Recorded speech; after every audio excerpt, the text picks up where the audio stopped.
What's up and welcome to Games with Grant, the show dedicated to video games, the top news, views, previews, reviews, opinions and more.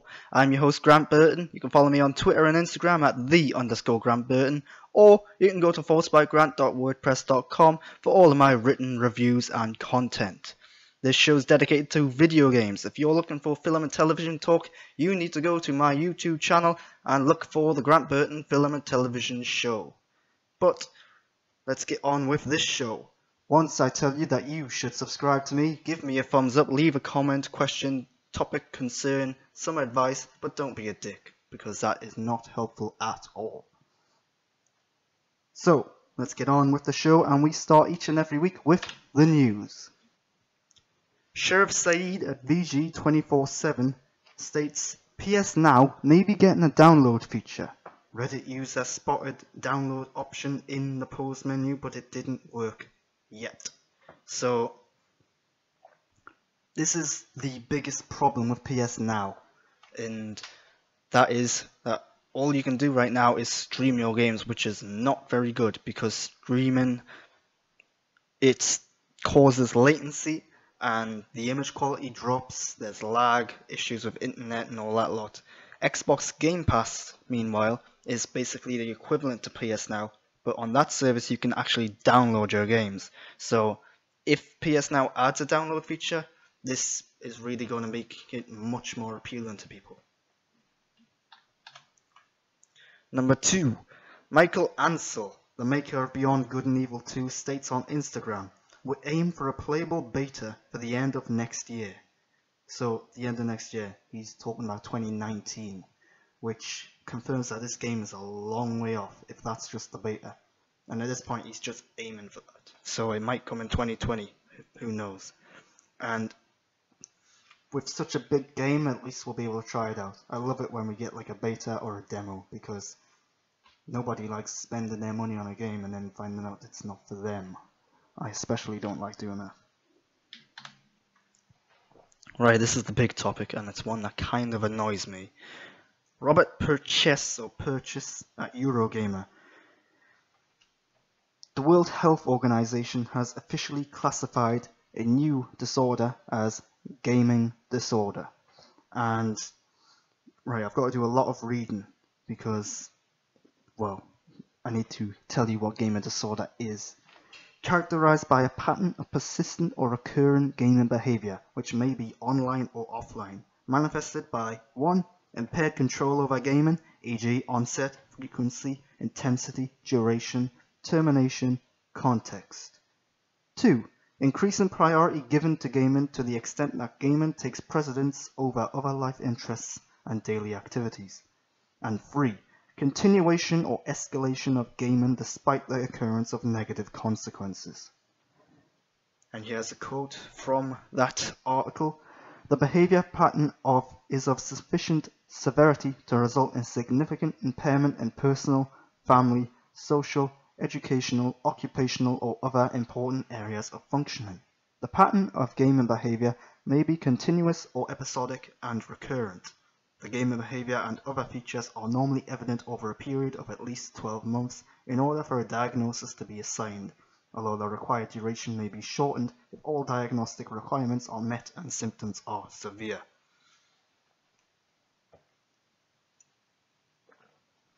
What annoys me about this is that, maybe I'm wrong, but I imagine that this is a bunch of middle-aged men and women who've never even played a video game.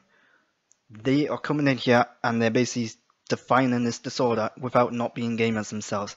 Now maybe there are a few exceptions, maybe there are gamers in the World Health Organization, but you get this a lot with, in recent memory, it was Donald Trump who came out and tried to link violence with video games. And this really annoys me because video games can be good. Don't get me wrong, video games can be addictive as well. I think gaming disorder can be a thing, but I don't think it's going to be as prevalent as people think.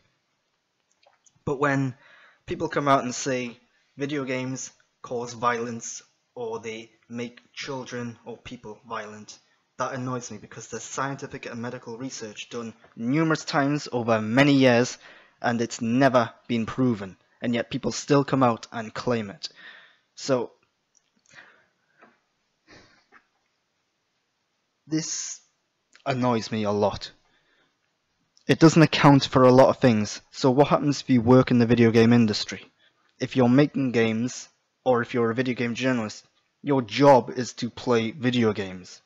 And it says that to play video games for more than like 20 hours is the defining characteristic. That's not a lot. If you're a serious gamer, you're probably doing that in a few days. Just to give you an idea of how often I play a game, at the minute I'm not playing anything, so I'm probably about an hour a day at this point. But when a new game comes out and I really want to play it, you're talking at least 2 hours a day. So that's 14 hours a week at least. If there's multiple games out at the same time, which there often is, particularly towards October, November, you can probably double that. So I would probably fall into the classification of video game disorder. But I don't let it get in the way of my life. I can pause a game, get up, go do something else. I'm not like dying for the toilet or anything while playing a game. So I don't think I have gaming disorder. Maybe I do though, I don't know. So I've got a few points I want to make here, quite a lot in fact.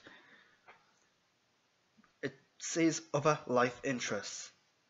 Well, if you let video gaming get in the way of your other life interests, that's fine, I understand that. But what if video gaming is your biggest interest? It doesn't account for that. It also doesn't account for video games that take hundreds of hours to complete. There are RPGs like The Witcher 3. I've played that game for over 200 hours. There are still things in that game I haven't finished yet. So if I were to sit down and play The Witcher 3 and complete it, would I be, by definition, a gaming disorder victim? I don't know. It also doesn't account for people who have gambling addiction or some sort of OCD, because I could see people going to their doctors because their parents have said, oh, they're playing video games all this time, they're spending tons of money on these microtransactions and so on and so forth. But what if playing the games isn't the problem? What if they literally have a gambling problem, or they have an obsessive compulsive disorder? There's going to be a lot of that getting bundled into gaming disorder, I think. And why video games? Why is this the only one that's getting treated like this? What if you're watching more than 20 hours of film or TV a week? Why isn't there a film or TV disorder? What if you're reading a book? Why isn't there a reading book disorder? It's really prejudice against video games. What if you're playing sports too much? And this is what really annoys me, is that middle-aged men and women who probably never played video games are making the decisions like this. They're making the claims like this. But they're constantly looking down on this form of media or entertainment, I would say an art form, and they just don't know what they're talking about. And what happens when there's a video game that's actually good to play? Games that reduce stress, games that are therapeutic and nice and friendly, that aren't just about running around shooting people and killing others. What if it's a game that's actually educational, that helps with social issues? So not all video games are bad to play. And this instantly assumes that all video games are harmful. That's just not true. And like I said, there are exceptions, of course. There will be a case of someone playing video games far longer than they should, where they are getting addicted to it. So there will be them odd cases.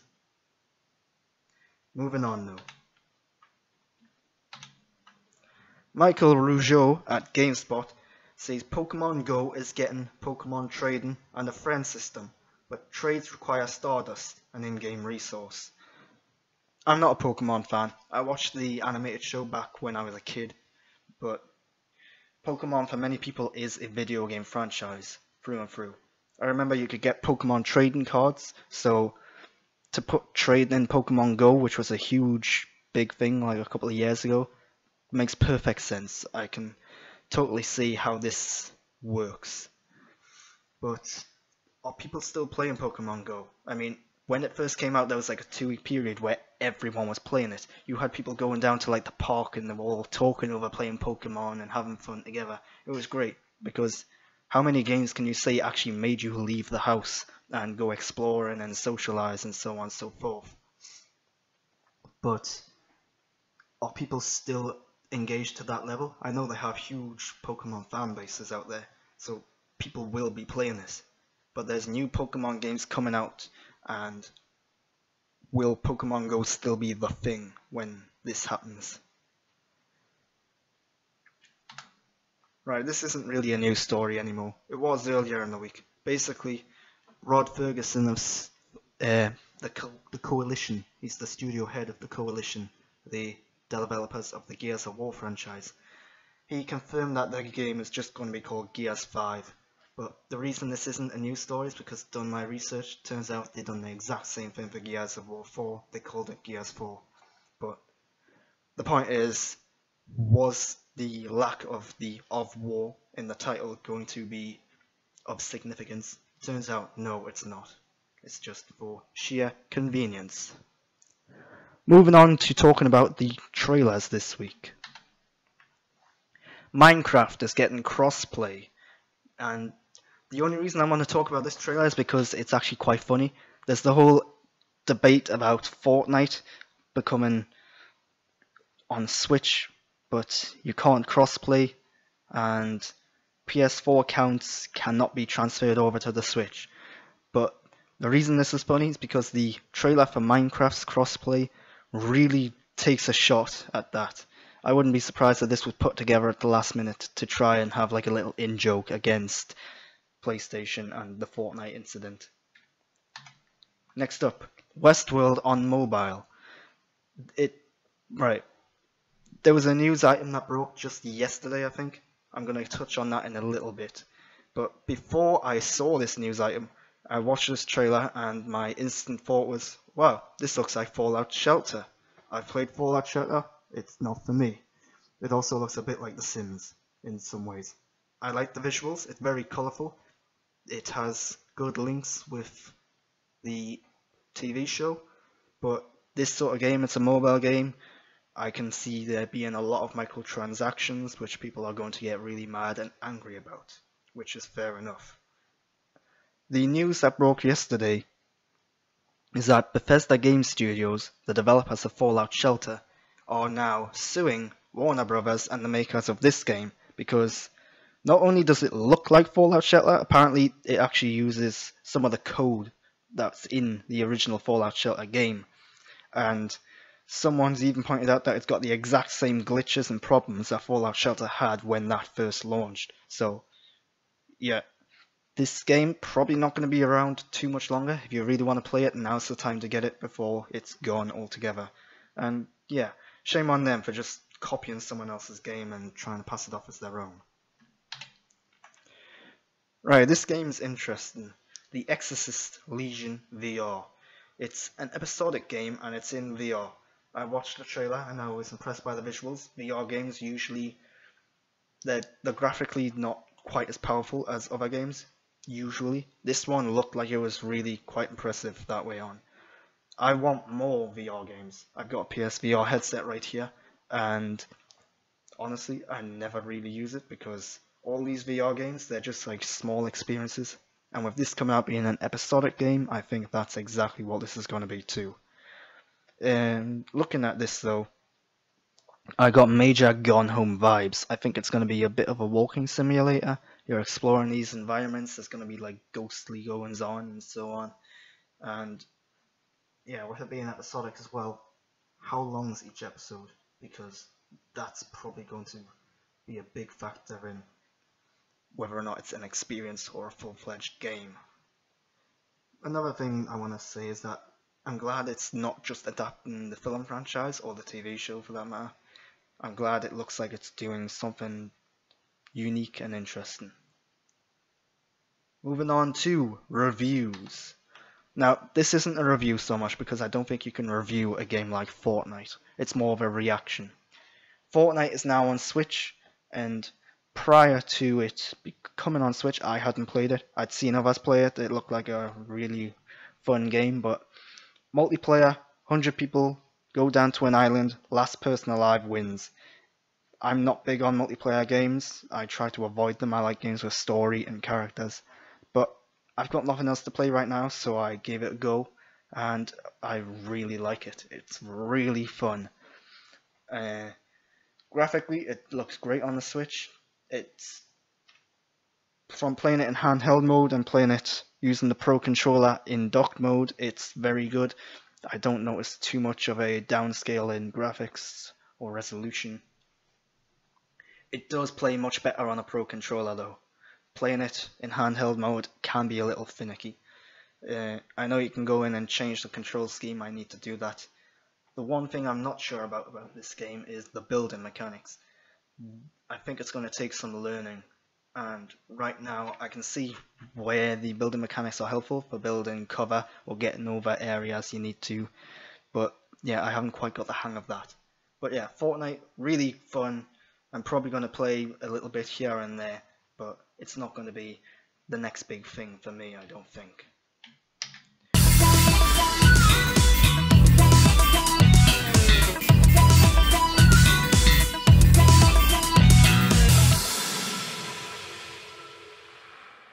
The World Health Organization has officially added gaming disorder to its long list of legitimate health issues.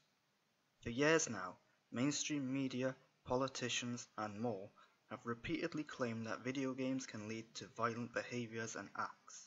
However, time and time again, scientific and medical studies have refuted these claims. Video games can be addictive, but they're not bad for you. Gaming disorder is a troubling idea that's most likely defined by individuals who know little about the medium. Not all video games focus on shooting or killing other players. There's a wide variety of genres, just like any other entertainment medium. I have selected 5 video games that demonstrate not only the wide variety of video games available, but more importantly, that video games can be good for a person's health and well-being. The first example is Age of Empires. Age of Empires is a series of games I grew up playing. They're real-time strategy games where the focus is on building towns or cities and developing an army to take out the rival forces on the map. You might be wondering why I've chosen these games to be on my list. Simple. These games are educational as well as entertaining. From the Roman Empire to William Wallace and the colonization of America, these games taught me a lot about history in a fun, enjoyable way. Of course, as a piece of fiction, the reliability of the knowledge and history passed on has to be considered, but these games are stress-free, educational, fun, and easily accessible for gamers of all ages. I also want to shout out the spin-off game series, Age of Mythology, which focuses on ancient mythology rather than history, and I think are better than the Empire games. The next game is Pokemon Go. Pokemon Go released a couple of years ago and it was amazing just how popular the game was, for a couple of weeks. Pokemon Go is on this list because few games can ever say they made you leave the house and exercise while playing. This is the game that not only did that, but it encouraged social activity between players trying to catch Pokemon. Dr. Kawashima's Brain Training is a game that has players answering questions, solving puzzles, and playing an assortment of mini-games, all designed to exercise the brain. This is a game that tests your mental and cognitive abilities. It's educational, mentally strengthening, and fun. More importantly, scientific studies have found that the brain training games can help those with dementia or Alzheimer's, and they can help develop and enhance a person's mental sharpness. The fourth game I've selected isn't so much a game, but rather a genre and a medium. It's virtual reality games. VR games can encourage creativity and social play. On top of that, VR games have proven to be awe-inspiring for people with disabilities, both mental and physical. Games like Rigs can trick a disabled person into thinking they're able to walk or move again. VR has also been praised for providing individuals with limited vision the ability to see more than they normally could. Beyond the obvious entertainment factors, VR can actually benefit individuals in a mental and physical way, and in some instances, they can change a person's life. The capabilities and limitations of VR games are yet untapped. As the relatively new medium continues to grow and develop, I think we're going to see some amazing games and experiences. The final game is Stardew Valley. In Stardew Valley, you start, build and run your own farm with a wide variety of tools and items. Side quests have you visiting mines for additional resources, taking out pesky monsters, and exploring the valley. You can interact with NPCs, make friends, and you can even get married, living out an entire fictional life on an idyllic farm.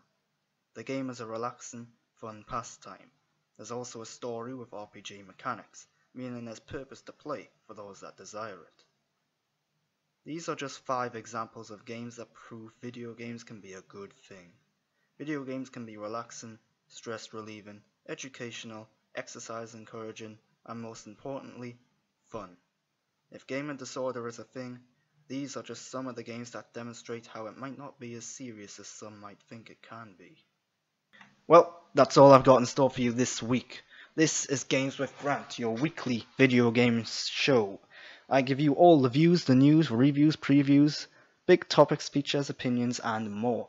If you want to talk film and TV, you need to go over to the Grant Burton Film and TV show, which is on this very YouTube channel. If you subscribe, you'll see all of them as they appear. Click that bell to be notified when that happens. Otherwise, give this a thumbs up, share it on social media, follow me on Twitter and Instagram at @the_GrantBurton. Check out forcedbygrant.wordpress.com for all of my written reviews, and I hope you've liked the show. I'm Grant Burton, and I'm out.